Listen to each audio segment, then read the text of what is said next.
आज महाराष्ट्राचे दादा हरपले. महाराष्ट्र राज्याचे उपमुख्यमंत्री अजितदादा पवार साहेब यांच्या विमानावर झालेल्या भीषण अपघातात अजितदादांचे दुर्दैवी निधन झाले. ही घटना अतिशय दुःख, धक्कादायक आणि मनाला सुन्न करणारी आहे. त्यांना मी जड अंतकरणाने श्रद्धांजली व्यक्त करतो. जनतेच्या प्रश्नासाठी पाटील 5 वाजल्यापासून तळमळीनं काम करणारे ते खरे लोकसेवक होते. राज्याच्या जडणघडणीत त्यांनी दिलेले योगदान व महाराष्ट्र कायम स्मरणात ठेवी.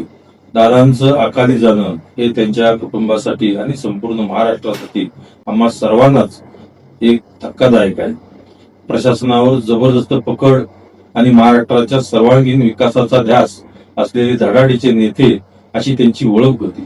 महाराष्ट्राच्या इतिहासात सर्वाधिक वेळा उपमुख्यमंत्री पद भूषवण्याचा विक्रम त्यांनी नोंदवला होता.